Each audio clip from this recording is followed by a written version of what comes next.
I've been so excited about this interview. One of my favorite people, a very inspirational person, a very smart person, and someone who is perfect for this podcast joining me today, Dr. Michael Snyder.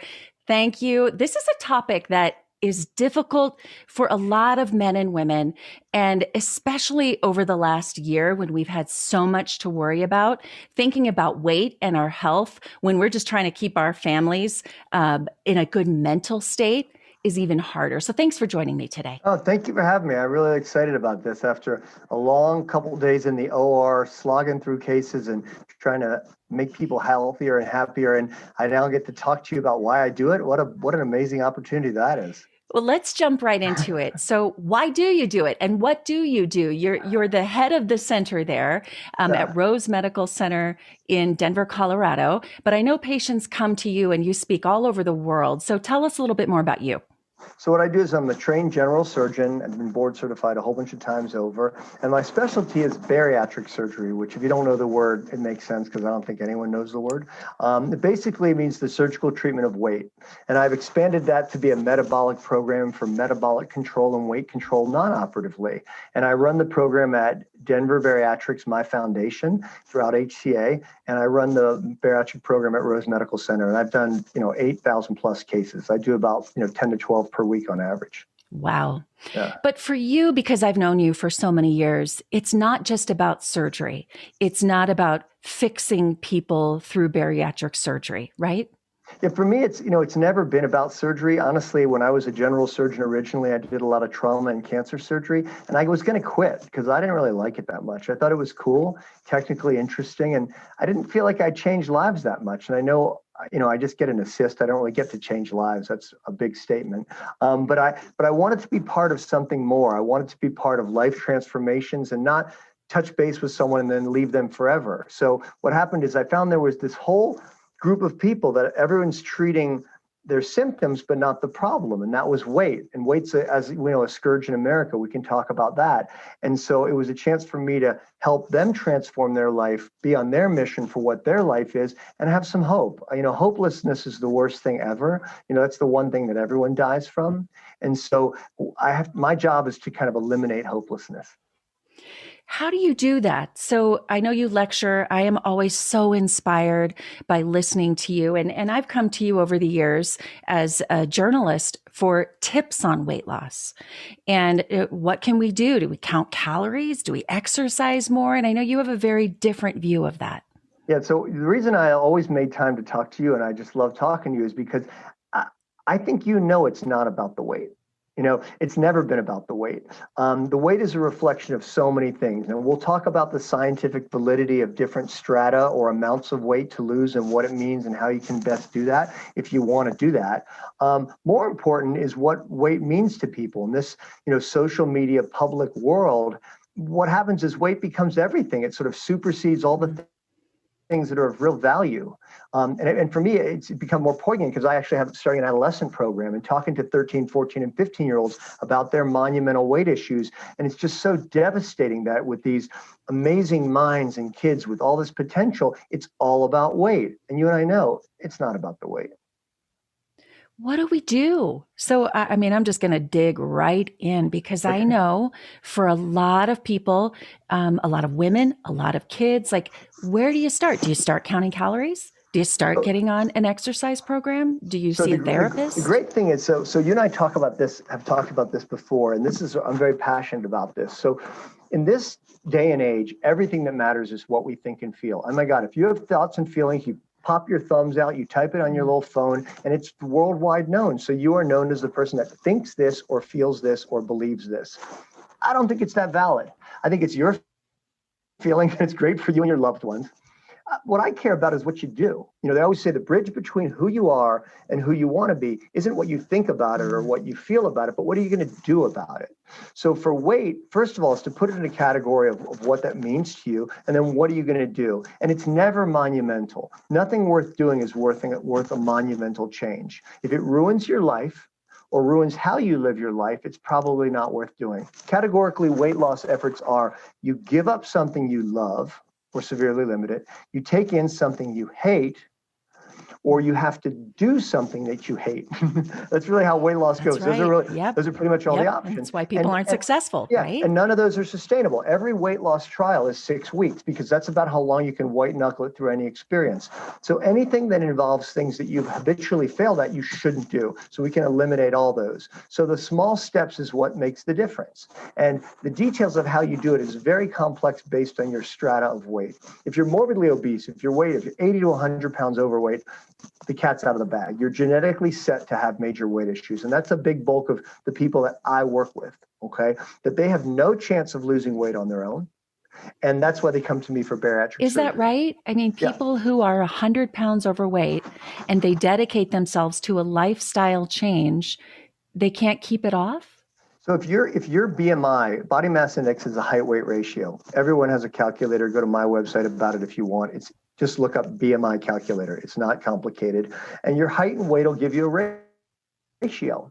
And that ratio number defines your potential for weight loss. So I always start with the science because I'm a science guy. Okay. So you're going to get a number, and it's going to be something up to like 29, which means that you may have normal weight. If you're up to 25 to 24 is a little bit overweight. That's easy to treat. We'll talk about those people. 30 to 34 is a gray zone. 35 plus, it gets much more complicated. And that 35 plus is like 60 or 70 pounds overweight. And that strata, you've got to get real help. It can't be just going to Weight Watchers necessarily. And that's nothing bad about Weight Watchers. It just hasn't been shown to be effective. Your chance of losing your weight on your own at that point is about 1 to 3% over 5 years. And that's the science. That's national science, NIH data from the 90s repeated.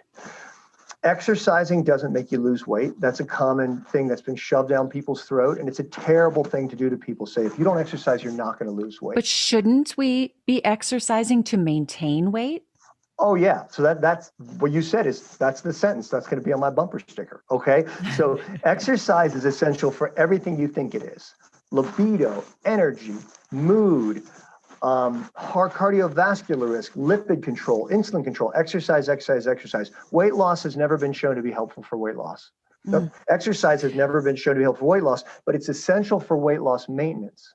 And so people that I always recommend bringing some activity in your life, I hate using the word exercise because you don't need that much. I mean, it depends on your genetics, but most people need 30 to 60 minutes a day of activity.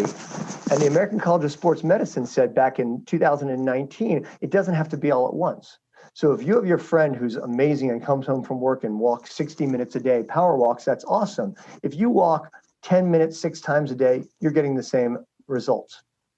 Much more manageable, much easier. And not only that, is that your expectations are too high. If you look physiologically, you're in my physiology, from a total, quote, couch potato, someone that's inactive, to someone that's moderately active, a regular walker, that physiologic improvement is astounding.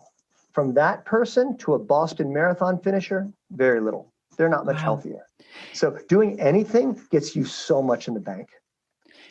So let's talk about some of the big flashy shows and programs where people do lose 100 pounds, 200 pounds, even 50, 60 pounds. Are you saying that they're not keeping that weight off? No, so like the biggest loser has been well studied. JAMA, Journal of American Medical Association, did a great article on this 5 years after. And what they proved basically is it doesn't really work. It's not sustainable. Someone with major weight issues can't keep their weight off for 5 years, about 1 to 3% success rate. And that doesn't mean that 97 to 99% of people, the failures, are losers. That's not fair. That's most people. Most people are not losers. Okay. What it means is that it's a predatorily bad thing to do, and it's actually been shown to ruin your metabolism to the tune of about 500 calories a day. So I would say never do anything that's that draconian or awful. So let's take the average person. There are people who need help. They can find you, they can find another program, and they absolutely need help. But for, say, the average person, and Americans tend to be heavier, correct? It's just the type of food we eat, or what is it? Are we too busy? What is it from where you sit that we are doing so wrong in our society? Well, I think it's epigenetic, and that's a big term. So genetic is how we're wired, right? Everyone listening to this knows 50 people that eat worse than them and don't exercise and don't have weight issues. They're like, I hate them, right? And so the reality is they don't have the gene. It's like depression. Depression, if you have a gene for depression and traumatic life events happen or your life goes a certain way, you're going to be depressed, where other people are like, it was a bad day.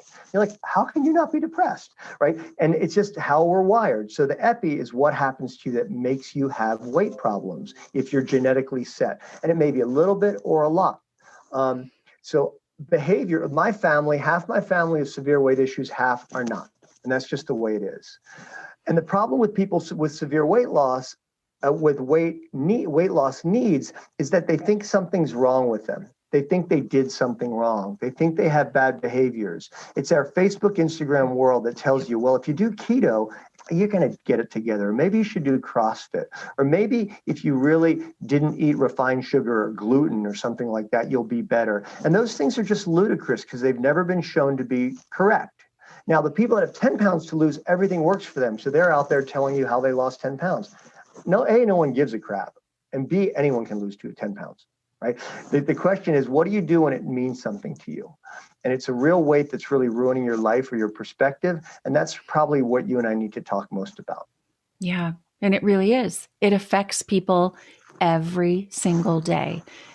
They think about it. They don't do things because of it. They don't want to be in photographs, or it really weighs down on people, not to use the pun, but it really does. So here's a question for you. Do you have any weight concerns of you? Sure. Yeah. And, well, for me, if we're getting into stories, is my schedule has been so crazy for so long. It's my own fault with 3 kids and for more than 20 years working terrible shift hours as a morning show anchor, getting up at 2 a.m. I always thought, I'll come home and I'll exercise. And I'll exercise later. No, I'll do it before I go to bed. Oh, I'll just wait till tomorrow. And I know people relate to that. So now with this new schedule I have, that's what's going to happen first so that I have the energy to do other things.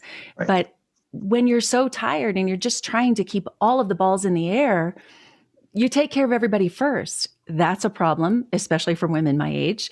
We're so worried about our husbands and our kids and everything else that we're not doing the basic things for self-care. It's like put the oxygen on in the plane yourself before someone else. Sure. We don't do that. When you do better, everyone does better. Right. And the thing, and I agree. And the thing is that if you ask most women in the 30 to 50 range that have weight concerns, and let's just make up a number, 20 or 30 pounds to lose, right? They gained 8 pounds with every kid. They had 3 kids, plus they were a little depressed and they suffered med. They gained, whatever the story is. And the only time they get real time with their spouses when they hang out and have a rum and Coke at night, like whatever your thing is that gained weight slowly, it's kind of what happens metabolically. And if you think about the amount of time you spend thinking about that, I know most women that have these issues, and this is what I do all day, and I'm not blaming women, just women are wired different than guys. Yes. They're Fortune 500 guys, lots of them are overweight, they're fine. There's no Fortune 500 women that are overweight. It just what isn't acceptable. It's just the craziest, sickening thing. That's a whole nother podcast we can do. But if you look at it, the amount of time and energy that people spend focusing on their weight and the negative self-talk and how you judge them, it's horrific because it's a way you would never let anyone talk about you. If I heard someone talk about you the way you would talk about you sometimes, I'd punch them if I knew how to punch people, which I don't. And also it's not helpful in any regard. At the end of the day, of all the things you value in people, if I said, Natalie, list the things for me you value in people, you would say integrity, kindness, possibly faith, how they treat people, how they raise their family, whether they're on, you would never say, well, they have to have this weight or else I really won't like them. But we judge ourselves that so ruthlessly. It's incredible what we do to ourselves. And that's really the nexus of probably what we have to talk about, how to address this effectively. Is putting it in the right category for you. It's such a psychological thing. That's what I'm hearing from you. But what would you say is the first thing we should do? Why.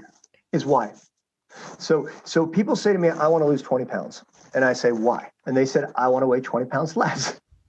Like, that's not a very good reason. And they say, well, I just feel like I used to weigh this much when I graduated college and I felt hotter. And I'm like, I felt hotter.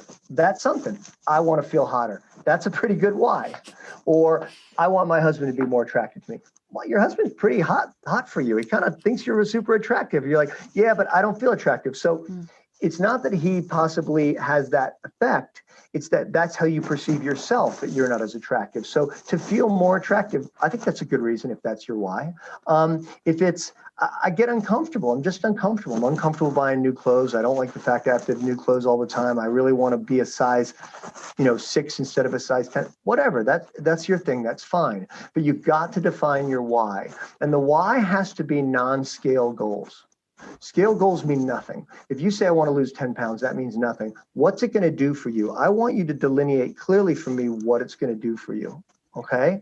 And then we have to create action items. And depending on the acuity of the problem, if it's not a big deal, let's treat it like it's not a big deal. Let's give you some tools which you can do quite casually to bring it on. And if it is a big deal, don't treat it like you would like a sprained knee. Treat it like you would a broken patellar tendon. Treat it seriously. If it's a real problem for you, treat it like a real problem and address it seriously. No more casual, no more Facebook ideas, no more, hey, I got this book. It's really cool. It's about eating for your blood type. I mean, that's just dumb. It's all dumb. So in your experience over the years, I mean, boy, we've seen it all from Atkins to keto to no sugar to fat-free. Like I can think of a million of them. Yeah. What do people have the most success with? Which people have the only success with, I won't say most, I'll go on a limb. The only durable success is with the Mediterranean diet.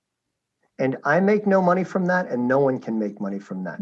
Okay, so define that for us. We've all heard of it. What is it? So it's been called a million things. If you're Spanish, it's called mi plata, or my plate. Okay, it's the FDA kind of talks about it. It's how you apportion reasonable servings of reasonable macronutrients to create what I call a balanced diet. It does not involve organic food or non-GMO or non-gluten, because all those things are elitist. Okay. And I consider somewhat racist. Okay. That's my take on it. Like, only if you're rich can you afford those things. So if those are the only answers, then only rich people should have weight control. That's a horrible thing to say. I can afford to eat organic. I don't. I can afford to eat non-GMO. I think it's ludicrous. And we can go into that another story. If that's your thing, rock on. If you feel better, yeehaw. If you got the money for it, enjoy. But I wouldn't waste my time and money. I'd spend more time and energy on focusing on what really matters, which is the reasonable apportion of your plate to how you should eat. It's focusing on, my wife always says, she's a dietitian, on proteins and produce, right? Proteins and produce. If things are in the form God, if things are in the form God created them, they'll never serve you wrong. Okay? I'm visual. And someone said to me long time ago, may have been you, in fact, we've known each other a long time, shop the perimeter of the grocery store. You go in and it's the fruits and veggies. You go to the back and it's the meats. You go out on the other side and you get the dairy, but stay away from the middle. Yeah, the middle's unnecessary, except for flavor and fun. That's really the whole reason for the middle. And for me, I'm not anti anything. There's not one food you will mention that I will vilify. You could put anything in your body within reason unless you have medical issues. But the question is how much? And so I tell people, use the Mediterranean format, focusing on whole grains, fruits and vegetables, and real protein. Watch volume and be mindful, and I can teach you about that. And anything else for flavor and fun, don't make it a part of your life. So like if I need a brownie, I'm going to have an amazing brownie. I'll probably make it because I'm strangely good at that for some reason. And then I'll give them away. I won't keep them in my house.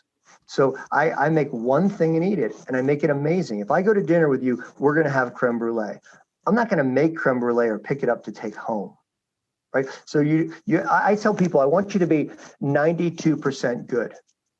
In addition, I want you to be honest about your poisons. If it's alcohol, which is a lot of people after COVID, what's your budget? You're like, what's my budget? And this is something, once again, my wife and I talk about all the time. What's your budget? If you're like an old-fashioned guy, you love a Basil Hayden old-fashioned and you make a great one and you have 2 a night, that's too many.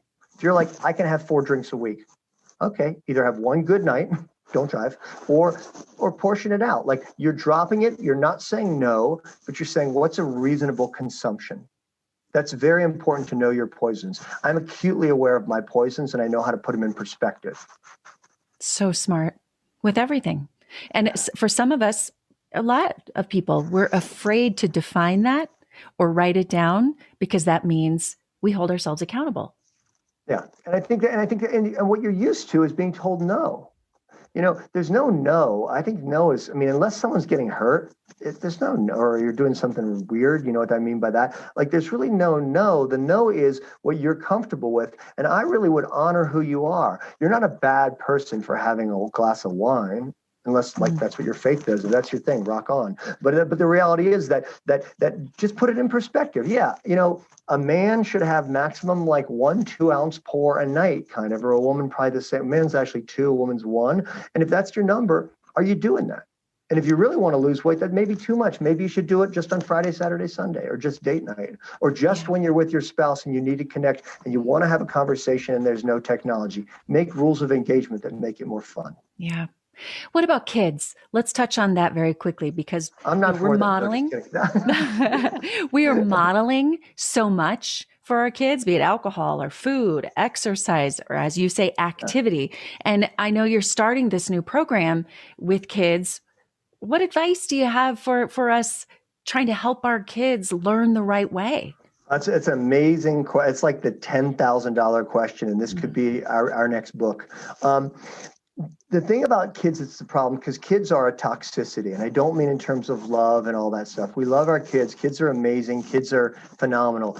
But when you and I grew up, no one talked to us, that we just kind of did our thing and we turned out okay. But right now it's become all about our kids. And a lot of weight loss issues I see with adults is they spend all of their energy on their kid. We actually watch our kids practice sports when your and my parents used to drop us off. Like, why do I need to watch my kid play soccer 8 days a week? That's ludicrous. And so live your life, drop them off at soccer, run around the field or have some fun, play around, and then come back. Your kid's going to be fine. They're not that good. They're probably not going to get a scholarship. The reality is that it's not all about your kids. When you do well, your kids do well. When you make your kids the focus of your entire life, what that does is it undermines your other relationships. And it's kind of a drug. Because your kids can always make you happy, but there will be a day when they make you unhappy when they become adolescents and they don't want anything to do with you. And all that energy seems kind of wasted. Now, it's not, and I'm not a child rearing expert, but I would lay the line in the sand. Right now, you're the priority and your kids will do better. A wolf wants an alpha wolf. Your kids want you to be the alpha. They don't want you to be their servant. Okay, so first of all, declare that you're important and it's critical for you to be happy and healthy. Once you've done that, I would make changes. I have people say, I need to have Cheetos in my house. My son loves Cheetos. I'm like, your kid's not going to die without Cheetos. Yep. No kid has ever died from a lack of Cheetos. Don't buy them. When my kids were little, I bought foods that I hated. I hate those Sour Patch stuff. I hate sweet and sour. I hate anything with marshmallow. That's the kind of crap I bought them because I didn't eat it. I am just like you. The sweet and sour, I'm like, what's up with this? It's disgusting. So I bought things that I didn't like and I had no interest. But if I bought Chex Mix, oh my God, it would be gone by morning. I love salty and I love that kind of salty. So for me, that's kind of how I think about stuff. So really make yourself the boss. If your kids really want something, they can go buy it at 7-Eleven, eat it out of the house. Spend their money. Spend their money or give them money. So they go to 7-Eleven, eat it outside of the house like a homeless person. It's fine. About you modeling for your kids. First of all, if you really are worried about your kids' weight, talk to the pediatrician. They'll put it in BMI perspective. Mother-daughters in particular, it's a terrible, terrible dynamic. And the first thing I do when parents come and do with their kids is I say, you can't talk to them about it anymore. And the mom's like, if I don't tell her what to eat, it's going to go off the rails. And I'm like, I think she's 15. If she wants it to go off the rails, it's going to go off the rails. Have you seen what you can eat when you want to if you don't have to have your parents watching you? Yep. So a 9-year-old's different. But when I was 9, I'd go to my neighbor's house to drink Hawaiian punch because my mom didn't give it to me. I was pretty resourceful. They're going to find it, aren't they? I found it. And so I'm a big fan of focus on what you know is good, keep it in your house, and you may want to model those behaviors, but God forbid, don't talk about it. Ugh. You do not want to talk with your kids about your weight or their weight. If you're a mom out there and you demoralize your body and how you look and how you feel in front of your children, you need to stop right now. Right now. The value you have, let's say as a mom to your daughter, is you as a strong, confident, smart, dynamic person that's adaptable and resourceful. That's the best gift you can give them. It has nothing to do whether you like the way your jeans look on your butt. And if your kids are thinking that you're thinking that, you're doing them a huge disservice. So you just, and stop right now and don't talk about it again. And my wife, who's a dietitian, says it very well. If she ever hears our daughters talking about something negative, she goes, we don't talk like that. That's not how we talk about what God gave us. That's a pretty big statement. Yep. We shut that down. That's as bad as saying, I hate so-and-so. We don't talk about hate like that. And so for me, you need to just turn over a new leaf and do not explain it to them. Never explain to your kids what you're doing. It's none of their business. They're kids. Just turn over a new leaf and we don't do that anymore. Yeah. Yeah. Wow. Great advice. Okay. Before we end, I have two questions I like to ask everyone. Yeah. So I think this one's really important. And I live in that world of trying to do it all and then feeling not successful with trying to do it all. So I like productivity. That can mean a lot to different people. What is your favorite tool for productivity? Well, it's interesting you asked me that because everything in life you can screw up, I've kind of screwed up on some level. So this is the voice of experience. At the end of the day, the things that I thought needed to be more productive actually didn't matter. If I made a little bit more money, it didn't matter that much. I was fine even when I didn't make much. And if I had more stuff, it didn't make me happy. And if I was a little more accountable at work, it didn't make me happy. What really mattered was when I kept my home team happier. For me personally, if I come home and I drive home and I think like, how can I make my wife happy tonight? Like, what could I do that would be super nice to her that she'd say, well, he's great. Like that thought process. And I know you listening to this thinking like, wouldn't that be fun to do that? Like I try and do it all the time, having failed marriage before and done all that stuff. Like I'm kind of wired that I just want to be better. And the things I care about being better is being a better dad and being a better husband and trying to be nicer to people and my patients. And I don't joke about people anymore. Like I think I'm trying to become a better guy. After 57 years, I think I learned a couple lessons. I love that. I love that. Okay. And then the last question, this is a big one, and I've just done this. So it's important to me to hear from other people because it happens at different stages of life. When did you discover your purpose and what helped you discover that? I think that's a great question. I think I discovered my purpose when I realized all that made me happy wasn't the things I was working for, such as technical prowess, job accomplishment, making my kids great. Those things didn't, at the end of the day, make me happy. What made me happy was connection and looking people in the eye and really feeling like what they want and trying to be part of their mission. Like for me, I believe I have a mission, and that's to help you with your mission. I sound sort of stupid, but giving people hope, making them feel connected. I really believe if you tell someone at Starbucks, like, God, your hair looks great. What'd you do? Like that may have made their freaking day. Like it's not hard to be nice to people. There's a great faith song I listened to. It said, when did kindness become so revolutionary? I think about that all the time. Like, when did that become revolutionary? Just be super nice to people. It takes no work. Yeah, it's so true. Thank you so much for your time. I learned a lot. I always do. Every time we talk. Let me talk. And if anyone here wants to talk to me, email me, whatever. Like, I love talking to people. I love my patients. I love talking to you. Like, I got enough love for everybody. I've heard so many stories of how you love your patients and help them and connect with them even after they've lost the weight. For people who want to know more about you, to find you, how do they do that?